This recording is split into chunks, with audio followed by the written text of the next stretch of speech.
Hello learners, welcome to our channel एडोबिस Pawan. I hope आप लोग सभी कोई अच्छे होंगे। आज हम लोग क्लास 12 का chapter number 1 the last lesson का समरी पार्ट 3 करने वाले हैं।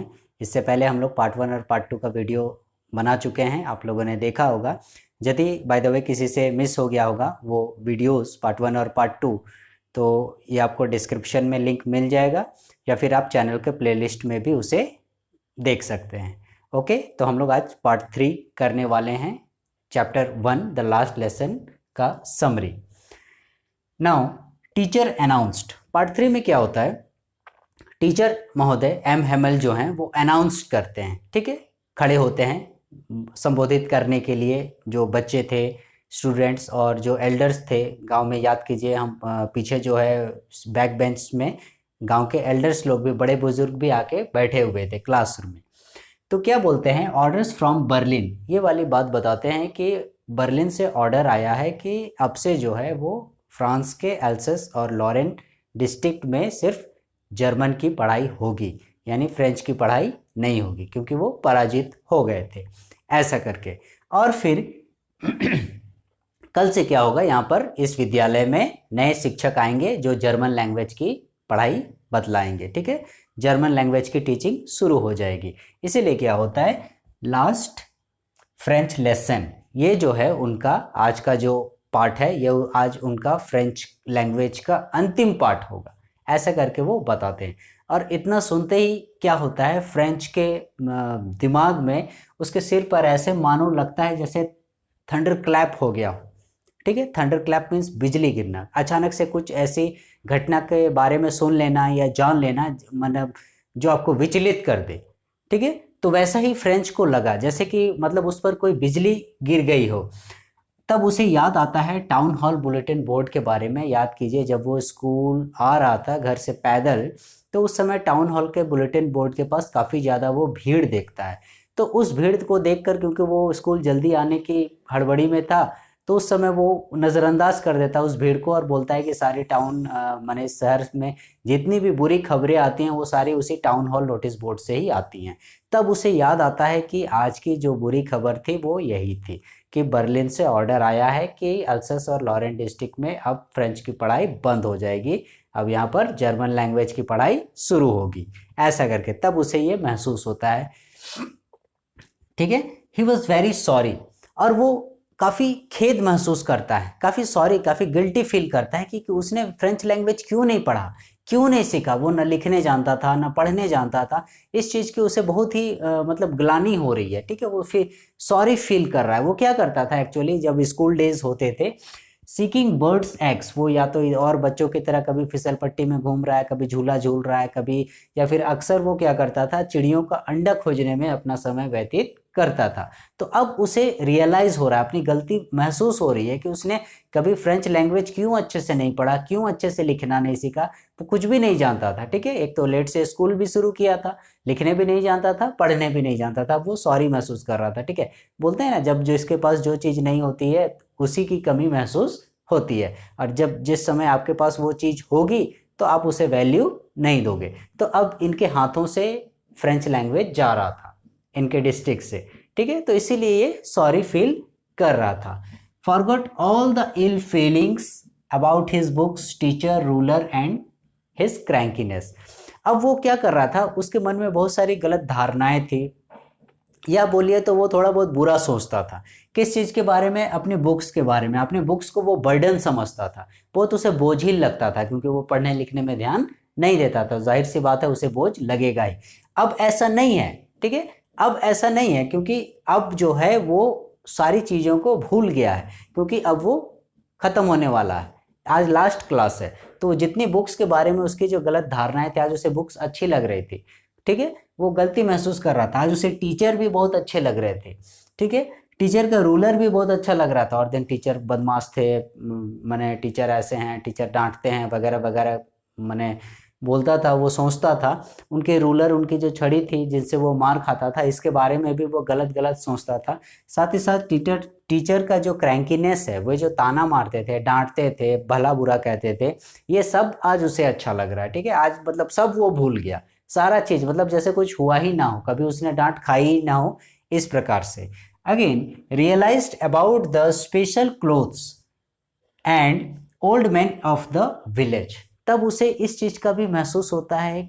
याद कीजिए जो शिक्षक एम हेमल थे वो अपने बेस्ट ड्रेस में उस दिन आए थे, जो कि अक्सर वे किसी ओकेजन पर, किसी फंक्शन पर या किसी कोई गेस्ट के आने पर जो विजिट होता था अधिकारी का, उस समय वो ऐसी ड्रेस पहना करते थे। तो तब उसे महसूस होता है कि एम हेमल आज स्पेशल क्लोथ्स क्यों पहने हैं, ठीक है, पूरा एकदम सूट बूट टाई सबसे अच्छा ड्रेस क्यों पहने, ये महसूस होता है। साथ ही साथ ये भी उसे पता चलता है कि गांव के पीछे जो बैक बेंच में ओल्ड मैन विलेजर्स वगैरह बैठे हुए थे, उसके काका जेठा मामा मौसा लोग, तब उसे महसूस होता है कि ये आज विलेज वाले गांव में स्कूल में बैक बेंच में क्यों आ गए हैं, ठीक है, क्यों आ गए हैं। तो एक तरह से बोलिए तो वो अपना रेस्पेक्ट शो करने आए थे कि वो कभी स्कूल नहीं गए, वो कभी पढ़े नहीं, वे भी फ्रेंच भाषा को बोलने या लिखने उतने अच्छी तरीके से नहीं जानते हैं, तो वो भी गिल्टी महसूस कर रहे थे, वे भी शेम फील कर रहे थे, उन्हें भी शर्मिंदगी थी कि उन्होंने क्यों नहीं पढ़ा, क्यों नहीं सीखा, क्यों नहीं लिखा, ऐसा करके। और 40 years of the faithful service, actually जो टीचर थे एम हेमल वो लगभग 40 वर्षों से उस विद्यालय में अपनी सेवा दे रहे थे। एक तरह से बोलिए तो वो टीचर के फाउंडर टीचर थे उस स्कूल के, और वो स्कूल उन्होंने ही खड़ा किया था, ठीक है। तो समझ जाइए 40 इयर्स की सर्विस कोई मामूली सर्विस नहीं है। तो इन 40 साल की सेवा में वो जो सिखा रहे थे, तो उसी का एक तरह से बोलिए तो धन्यवाद देने के लिए विलेजर्स लोग मौजूद थे वहाँ पर। फिर जो है टीचर मैंने आज सारा कुछ पढ़ा देना चाहते थे क्योंकि आज लास्ट क्लास है, तो वो रूल फॉर द पार्टिसिपल्स जो याद कीजिए उन्हें होमवर्क मिला था फ्रेंच को, जिसके बारे में वो स्टार्टिंग में हमने पार्ट 1 में चर्चा की थी, तो वो उसके विषय में पूछते हैं रूल फॉर पार्टिसिपल्स के बारे में। तो लिटिल फ्रेंच बेचारा फ्रेंच को पूछते हैं चलो पार्टिसिपल्स के बारे में बताओ, तो वो पहले शब्द में ही एकदम घबरा जाता है और कुछ बोलने नहीं सकता है, लड़खड़ाने लगता है, और फिर वो अपना ऐसे, जैसे कि जब आप लोग आंसर देने नहीं सकते हो तो सिर को नीचे करके चुपचाप एकदम खड़े हो जाते हो, तो सेम उसी प्रकार से फ्रेंच भी चुपचाप मुंडी नीचे करके खड़ा हो जाता है। और तो टीचर क्या होता है और दिन क्या करते हैं, उनको डांटते थे, मारते थे, भला बुरा कहते थे, लेकिन आज एम हेमल फ्रेंच को नहीं बताने पर, नहीं जानने पर कुछ वैसा रिएक्ट नहीं कर रहे हैं। वो उसे बोल रहे हैं, खाली इस तरह से समझा रहे हैं कि तुम्हें पढ़ना चाहिए था, ये अच्छी बात नहीं है, पढ़ाई लिखाई करनी चाहिए, तुम्हें फ्रेंच भाषा सीखनी चाहिए, ऐसे करके एकदम मतलब जेंटल टोन में, ठीक है। वैसे डराने धमकाने डांटने मारने जैसा नहीं, जैसा और दिन होता था, एकदम ऐसा मैंने अच्छे से एकदम। और इस प्रकार से यदि वे लोग बोलने भी नहीं जान रहे हैं, लिखने भी नहीं जान रहे हैं, ठीक है, और आज के बाद ये खत्म हो जाएगा, तो फिर जब आप अपनी भाषा ही नहीं बोलोगे, अपनी भाषा को ही नहीं लिखोगे, ठीक है, no right to call themselves Frenchman, तो फिर तुम्हें अधिकार ही नहीं है फ्रेंच कहलाने का, ठीक है। जैसे हम लोग इंडियन है, यदि हम लोग हिंदी लैंग्वेज को नहीं बोलने जानते हैं, नहीं लिखने जानते हैं, तो फिर हमारे इंडियन होने का क्या फ़ायदा, हमें कोई इंडियन नहीं बोलेगा, ठीक है। या फिर not only the students who were to blame, अब वे लोग पढ़ना नहीं सीखे, लिखना नहीं सीखे, कुछ भी जानते नहीं है फ्रेंच लैंग्वेज के बारे में, तो क्या इसके बारे में सिर्फ स्टूडेंट्स को ही ब्लेम देना उचित है? क्या ये सही है कि स्टूडेंट्स लोग नहीं जानते हैं, नहीं पढ़े, नहीं सीखे, तो ठीक है, दे आर फुली रिस्पॉन्सिबल, क्या वो पूरी तरह से रिस्पॉन्सिबल है इस चीज़ के लिए कि वे फ्रेंच लैंग्वेज नहीं पढ़े, नहीं सीखे, ऐसा करके? नहीं, बल्कि इसके लिए parents and teachers were equally responsible, इसके लिए माता पिता भी इक्वली रिस्पॉन्सिबल है। क्योंकि आपने देखा होगा बहुत सारे पेरेंट्स ऐसे होते हैं जो पैसे के लालच में बोलिए या ज़्यादा घर में पैसा आएगा बोल के वो छोटी ही उम्र में अपने बच्चों को, लड़कों को काम धंधे पर लगा देते हैं, जैसे फैक्ट्रीज वगैरह में, ईंटा भट्ठा वगैरह में, या इसी प्रकार से और भी कई सारे मिल वगैरह में, कई सारी चीज़ों में। तो पेरेंट्स भी इसके लिए इक्वली रिस्पॉन्सिबल हैं, और साथ ही साथ टीचर्स भी इसके लिए इक्वली रिस्पॉन्सिबल हैं, ठीक है, क्योंकि टीचर्स लोग भी अपने काम स्टूडेंट्स लोगों से करवाते हैं, ठीक है, जो कि नहीं करवाना चाहिए इस प्रकार से। तो सिर्फ स्टूडेंट्स ही नहीं, ठीक है, पेरेंट्स तो ध्यान नहीं देते हैं, टीचर्स भी बहुत सारे ऐसे होते हैं जो उन पर ध्यान नहीं देते हैं, तो सिर्फ स्टूडेंट्स पर ब्लेम लगाना ये उचित नहीं है, बल्कि पेरेंट्स और टीचर्स ये भी इक्वली रिस्पॉन्सिबल हैं कि वे फ्रेंच लैंग्वेज नहीं जानते हैं, नहीं सीखे, ठीक है। फॉर दैट एम हेमल talked of the French language, उसके बाद ये जो आपका पार्टिसिपल्स का चैप्टर था ये ख़त्म हो गया। उसके बाद एम हैमल फ्रेंच लैंग्वेज के बारे में पढ़ाना शुरू करते हैं।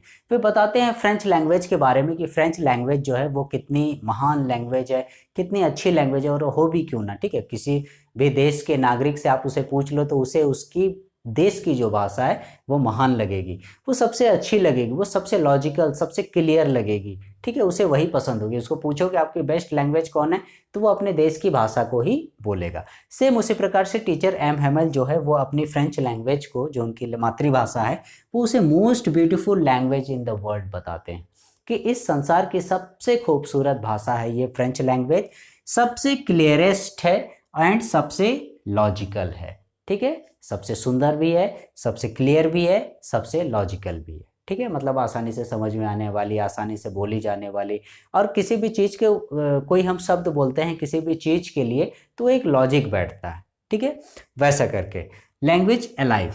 उसके बाद फिर एम हैमल जो शिक्षक महोदय थे वो लैंग्वेज को जिंदा रखने की, जीवित रखने की बात करते हैं, क्योंकि ये लोग अब गुलाम हो गए थे। एल्सास और लॉरेन डिस्ट्रिक्ट जो है वो जर्मन के, पर्शिया के कब्जे में आ गया था, तो एक तरह से उनकी भाषा भी चली गई। तो सर का कहना है कि आप जो है अपनी भाषा को जीवित रखिए, क्योंकि आप तो गुलाम हो ही गए हो। अब यदि भाषा भी आपकी गुलाम हो जाएगी, भाषा भी आपके पास नहीं रहेगी, तो फिर आप जीवन में कभी भी आज़ाद नहीं हो पाओगे। ठीक है, इसीलिए वो अपनी भाषा को जीवित रखने की बात करते हैं, लैंग्वेज अलाइव।